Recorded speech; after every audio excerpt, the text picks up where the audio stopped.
Hola, ¿qué tal? Saludos, la bienvenida una vez más a este espacio. Hablamos desde Mantecal. Bueno, primero que nada agradecerles a todos los suscriptores.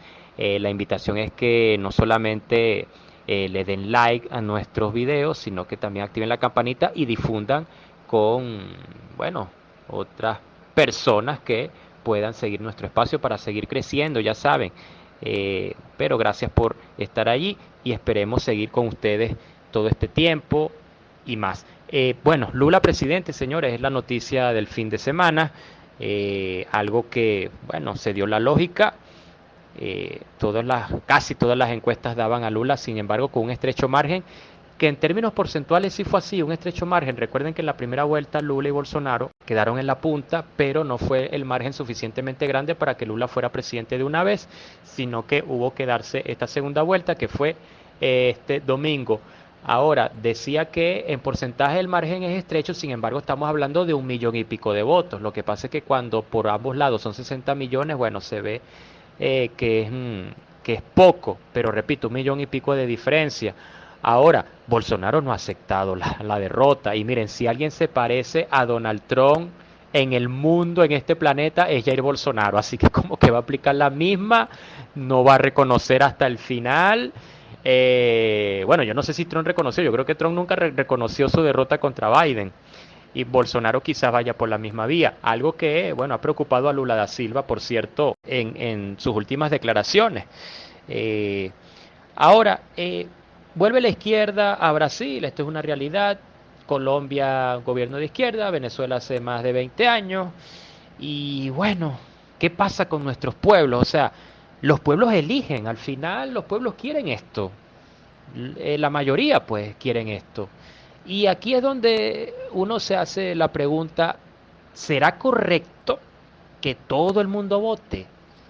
Los pueblos, sobre todo de Latinoamérica, estarán lo suficientemente cultos y preparados para elegir quienes los gobiernen. ¿O habrán gobernantes de verdad que valga la pena uno ir a votar? Porque a veces también en América Latina la tendencia a la abstención es alta. Yo creo que Venezuela es uno de los países donde menos abstención hay. Bueno, en un sistema electoral que de paso genera mucha suspicacia, que no sabemos por fin si esos son los números. Pero lo cierto es que esto es un debate interesante. ¿Valdrá la pena que todo el mundo vote? ¿Habrá que modificar esto? ¿Habrá que buscar un modelo como el estadounidense, donde sea un grupo de personas que representen a unas masas los que voten? Eso es un tema bien interesante que yo creo que para América Latina aplica, pero estamos a años luz de aplicarlo, pero yo creo que es necesario porque somos un pueblo que definitivamente no sabe elegir, es mi percepción. No hay un gobierno en Latinoamérica que tenga prosperidad. Seguimos siendo una región en subdesarrollo, a pesar de ser de las más ricas en el mundo en recursos. Entonces todo oye, da para pensar. Lo cierto es que, volviendo al tema de Brasil, Bolsonaro dejó algo, un legado, es decir, Lula no la tendrá fácil, tiene un contrapeso importante en el Parlamento y en las gobernaciones también, en las regiones. Por cierto, perdón, apoyo que no supo sacarle provecho a Bolsonaro, porque teniendo en las regiones gobiernos más anti-Lula, por decirlo de algún modo, igual perdió las elecciones por estrecho margen, pero las, las pierde. Lo cierto es que, bueno, no la tendrá tan fácil Lula como alguna vez él y Dilma Rousseff. Esto también da para reflexionar en otro sentido porque Brasil es una de las democracias más sólidas, por lo menos en América Latina, en lo que tiene que ver con la separación de poderes, algo que está a años luz de distancia en nuestro país. Yo siempre trato de rescatar eso. Cada vez que veo señales, por ejemplo en Perú, donde a Castillo, bueno, a Castillo es una guerra declarada que le tienen, donde no lo dejan en paz ni un segundo, pero en Chile, en Argentina, en todos los países, oye, cada poder tiene su margen de acción. En Venezuela eso no ocurre y eso es algo necesario también. Eso es algo para reflexionar.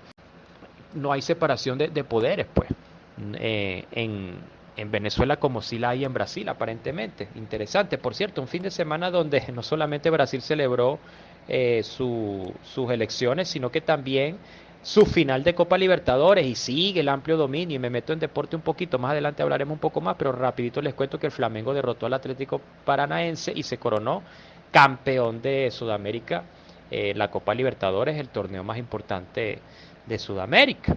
Y bueno, los brasileños con amplio dominio.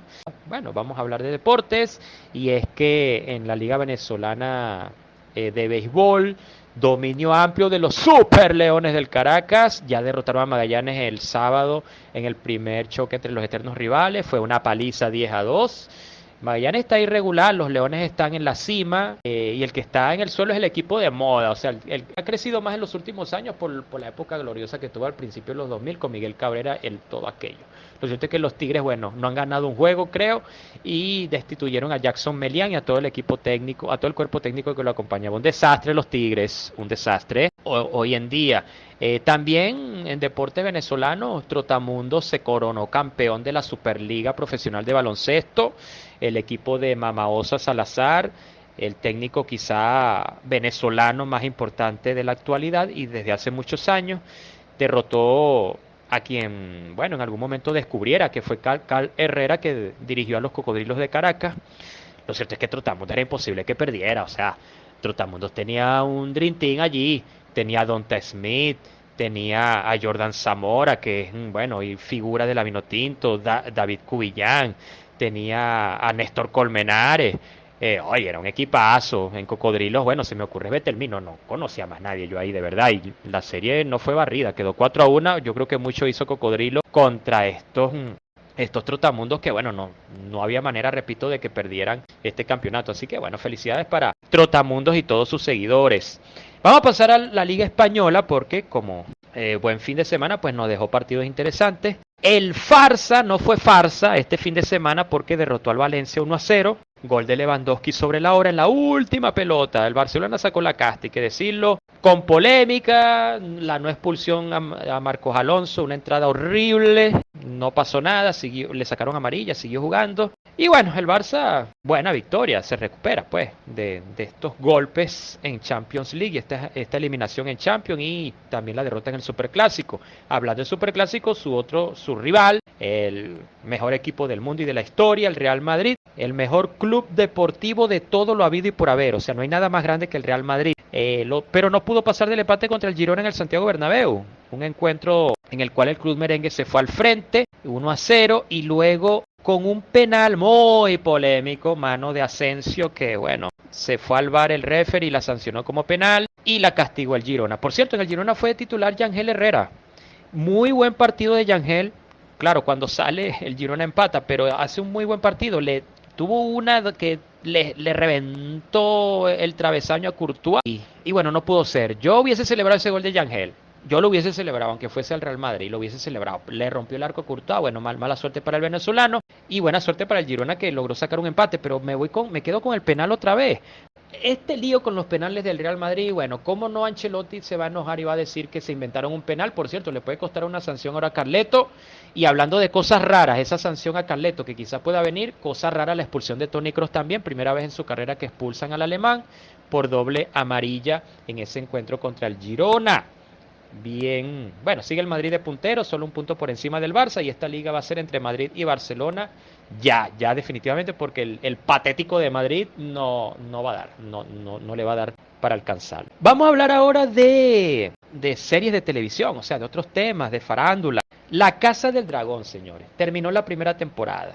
Todos aquellos fanáticos de Game of Thrones, algunos que la mayoría quedaron decepcionados con el final de Juego de Tronos. Yo no, sinceramente debe ser porque no leí el libro, no sé, pero a mí me gustó, de verdad. Yo les digo, el final de Juego de Tronos, como lo hicieron, me pareció espectacular, me pareció fenomenal. No tuve problemas con eso. Pero La Casa del Dragón, bueno, cubrió todas las expectativas, incluso más de las que se esperaban los mismos productores de HBO, batiendo todos los récords de audiencia, tanto en el primer capítulo como en el último y muchos en el medio. Y bueno, yo voy a hablar, ya que termina la primera temporada, ¿verdad? Y la segunda viene en 2024. Ahora es que falta, señores. Voy a tener que empezar a leer los libros necesariamente para ver detalles, cambios en la historia entre el libro y la televisión. Pero voy con los personajes. Les voy a dar un top 5, un top 5 de personajes de House of the Dragon, o sea, de la Casa del Dragón. Voy a comenzar con el número 5 y para mí es la princesa Rhaenys, la reina que nunca fue. Tiene, oye, unos gestos que de verdad me vuelven loco.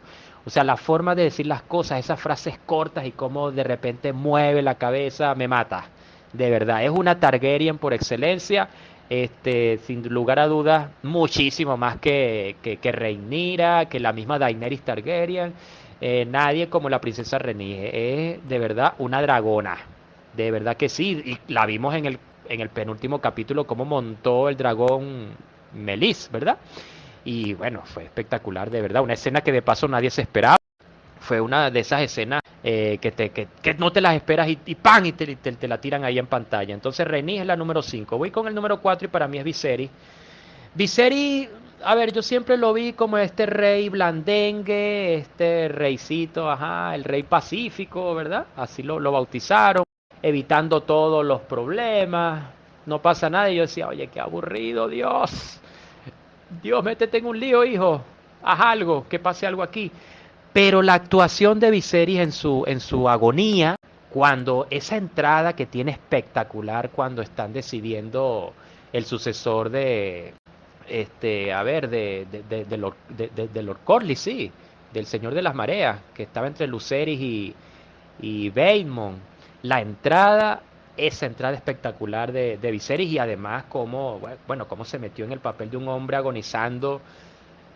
Bueno, de paso me recordó mucho a mi padre que tuvo algo parecido, ¿no? Una muerte así agónica. Pero de verdad me encantó. Yo creo que nada más por ese capítulo de Viserys Targaryen se merece el Emmy. De verdad que sí. Y en la cama, cómo se veía. Cambió. Y cuando se enojaba, bueno, oye, se notaba la diferencia. Como siempre fue pacífico, cuando se enojaba, se notaba, ¿no? Una buena actuación de este actor australiano, creo que es Paddy Considine, si no me equivoco, este actor, que bueno, para mí es el número 4. Voy con el número 3, estamos con el top 5, recuerden, de los personajes de la Casa del Dragón, y es Aemon, el pirata. Yo le digo el pirata, ¿verdad? Porque usa el parche de pirata, como quedó tuerto. Tanto el niño como el adulto, porque el niño, el actor que eligieron lo hizo muy bien, y después de adulto, bueno, fenomenal. Se ve que es un dragón que siente, ¿verdad?, el fuego en la sangre. Siempre quiere, está con el conflicto, con la sangre en las venas ardiendo, y es bueno, de verdad. Y espero con ansia ese enfrentamiento que se va a dar seguramente, no sé si en la segunda, en la tercera o en la cuarta temporada, entre Aemon y Daemon, su tío. Eso va a ser espectacular seguramente, con dragones, con espadas, con lo que sea, pero eso va a ser la locura. El segundo personaje para mí, en importancia, o de los que más me gustan, porque este es el gusto mío, es Otto Hightower. Y aquí sé que me van a caer encima, nadie va a estar de acuerdo con Otto Hightower, pero oye, ese tipo lo que ha hecho, calladito, él ha orquestado todo. Él ha sido un manipulador de todo lo que ha pasado ahí, compadre. Ese ha sido el hombre que ha manejado todos los hilos a través de Alicent, su hija. Manipuló al rey, aunque el rey en un momento se dio cuenta, después volvió a ser su mano, después que lo sacó. O sea, ese tipo ha hecho todo y de paso tiene un tono para decir las cosas, para hablar, para expresarse, gran actuación también. Este, y bueno, tengo debilidad por Otto Hightower, es la verdad. Me gusta ese perfil. Ahora, el número 1, obviamente, ya está más que claro que es Daemon Targaryen. Daemon, sin lugar a dudas, es el punto distinto en la serie. Yo voy a tener otro hijo solamente para llamarlo Daemon. Se va a llamar Daemon José, porque de verdad que la actuación de Matt Smith es impresionante. Es impresionante. Creo que le va a abrir, que le va a abrir muchas puertas. No lo conocíamos tanto. Ahora, bueno, es un actor súper recontra conocido por esto. Es lo más Game of Thrones de la serie. O sea, La Casa del Dragón tiene mucha diferencia porque la televisión ha cambiado, ¿verdad? Hay más censura, hay cosas que no se pueden mostrar. Pero definitivamente Daemon es lo más parecido a Juego de Tronos que hay en La Casa del Dragón. Por eso, tiene todo. Tiene todo.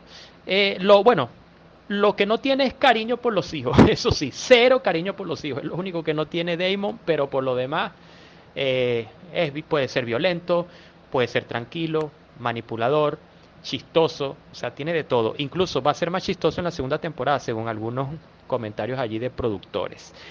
Eh, es un Targaryen al 100%, así que lo amo y voy a ti, Daemon, voy a ti, contigo hasta el final. En Juego de Tronos yo iba a Tyrion y bueno, Tyrion, ajá, vean dónde quedó. Y yo lo elegí hace mucho tiempo a Tyrion, sin saber nada, porque no había leído los libros, no sabía su destino. Ahora voy a ti, Daemon, sin saber cómo vas a terminar, pero voy a ti, hermanazo. Bueno, esto fue todo, ya saben, suscríbanse, inviten a otros panas. En Mantecal, en todos los rincones, en Chile, en Argentina, en Estados Unidos, en España, en Perú, en Ecuador, en Colombia, en Brasil, en todas partes que se unan a este canal. Hablamos desde Mantecal. Activen la campanita también para recibir las notificaciones y por supuesto darle like a este video y a los que se vengan. Gracias. Chao.